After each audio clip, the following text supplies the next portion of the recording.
দ ধ দন্ত ন, প ফ ব ভ ম। এই কতগুলি প্রত্যেকটা জিনিস শব্দ বা বাক্য বলতে গেলে আমাদের মুখের ভিতরে জিভটা ওঠা নামা করে। কিন্তু এই যে 25টা বর্ণ আমি বলে গেলাম, তার মধ্যে জিভটা কখনো কখনো আমাদের কণ্ঠ থেকে কেউ বেরোচ্ছে, কখনো জিভটা তালব্যতে যাচ্ছে, কখনো জিভটা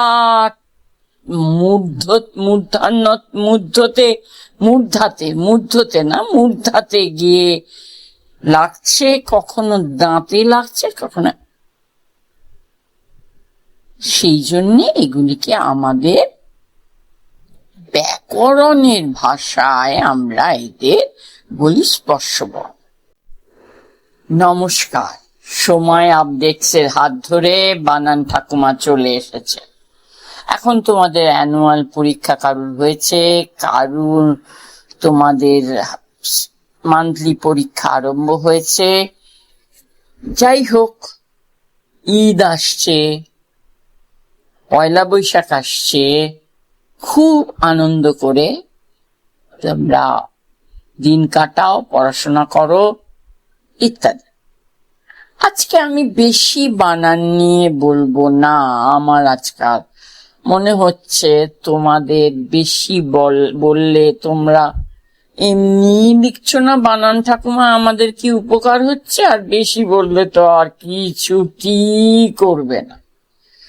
যাই হোক, তোমাদের একটা কথা বলি, তোমরা যারা শুনছো, মানে আমার ছোট বন্ধুরা, তারা নিশ্চয়ই যেন ক খ গ ঘ ঙ, চ ছ জ ঝ ঞ, ট ঠ ড ঢ মূর্ধন্য ন, ত থ দ ধ দন্ত ন, প ফ ব ভ ম। এই কতগুলি প্রত্যেকটা জিনিস শব্দ বা বাক্য বলতে গেলে আমাদের মুখের ভিতরে জিভটা ওঠা নামা করে।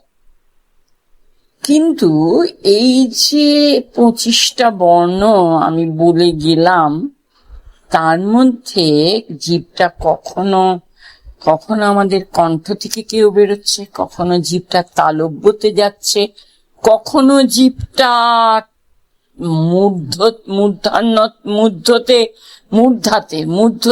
মূর্ধাতে গিয়ে লাগছে, কখনো দাঁতে লাগছে, কখনো।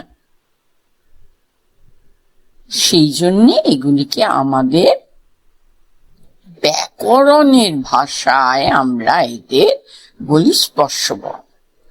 না, আমি আজকে ব্যাকরণ পড়াবো না, আমি শুধু বলছি এই যে ক খ গ ঘ ঙ, এই যে ক অ এইরকম ভাবে আমার মুখটা হলো, খ খ গ ঘ ঙ নয়, ক খ গ ঘ ঙ। এই ঙটা বলতে গিয়ে অনেকে এই ঙটাকে ঞ বলছে, আবার চ ছ বর্গ জ ঝ ঞটাকে ঙ বলছে।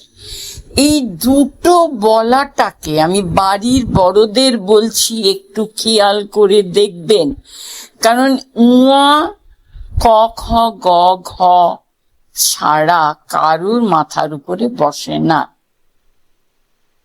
হ্যাঁ, ঞ চ ছ জ ঝ মাথার উপরে বসে, তবে জটা জটা একটু দুষ্টু, তো তাই জন্যে সে ঞকে বলেছে ঠিক আছে, একবার তুমি আমার মাথার উপরে বসবে, একবার তুমি আমার নিচে বসবে। যখন উপরে বসে তখন হয়ে যায় অঞ্জলি, আর যখন বর্গীয় জয়ের নিচে ঞটা বসে তখন হয়ে যায় জ্ঞা, মানে বিজ্ঞান, অজ্ঞান, সজ্ঞান, বিজ্ঞ ইত্যাদি। এইগুলি আমি ভেঙে তোমাদের বলছি, কারণ যারা ক্লাস 3-তে পড়ো কি 4-এ পড়ো, তাদের স্কুলে আস্তে আস্তে বর্ণ বিশ্লেষণটা করা। সেটা নয় পরে আরেকদিন শেখানো যাবে। তবে এই আর ইয় একদম তোমরা গন্ডগোল করবে না। প্রত্যেকটার মধ্যে একটু নাসিক্য ধ্বনি আছে, কিন্তু তবুও, কারণ তালে মঙ্গলবার হবে না, চঞ্চল হবে না, জ্ঞান হবে না, ইত্যাদি হবে না। আর তোমাদের এটার সঙ্গে, যেমন তোমরা সবাই জানো, অ আ হর্ষই দীর্ঘই, হর্ষৌ দীর্ঘৌ, রি এ ওই ও ও, জানো। কিন্তু এটার কতগুলি চিহ্ন আছে, যে চিহ্নটা দিয়ে আমরা ব্যঞ্জন বর্ণগুলিকে সাজাই। অ এরও দরকার, যেমন ক, অ যদি ওর পাশে না থাকতো তাহলে হয়ে যেত কা।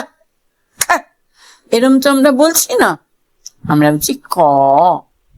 কিন্তু কাক বলার সময় বানানটা যখন বর্ণ বিশ্লেষণ হবে, তখন হবে কয় হসন্ত প্লাস আ প্লাস ক।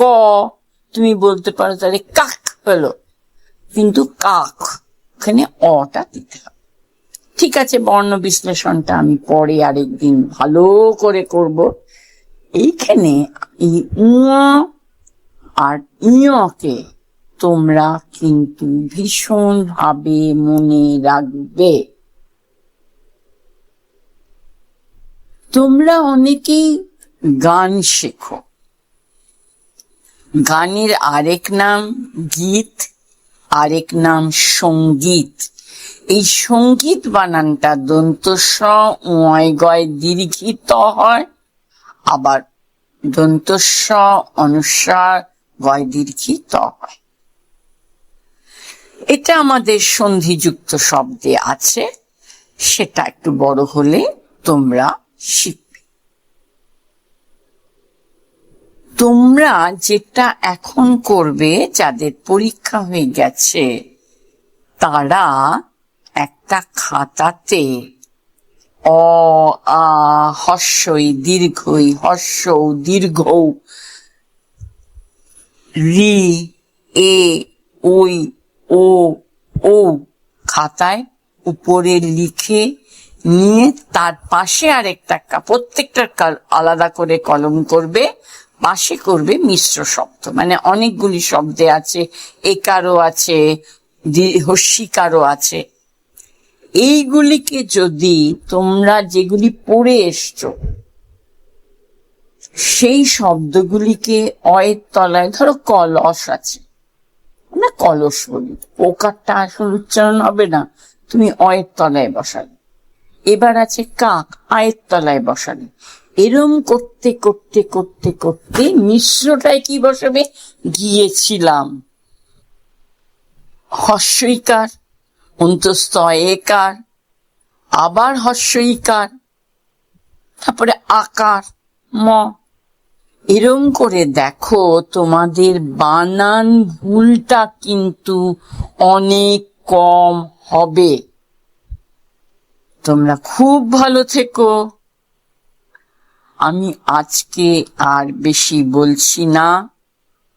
সময় আপডেটসকে আমার শুভেচ্ছা শুভকামনা জানিয়ে আমি এখানেই শেষ করলাম। তোমরা সবাই ভালো থেকো, আনন্দ করো।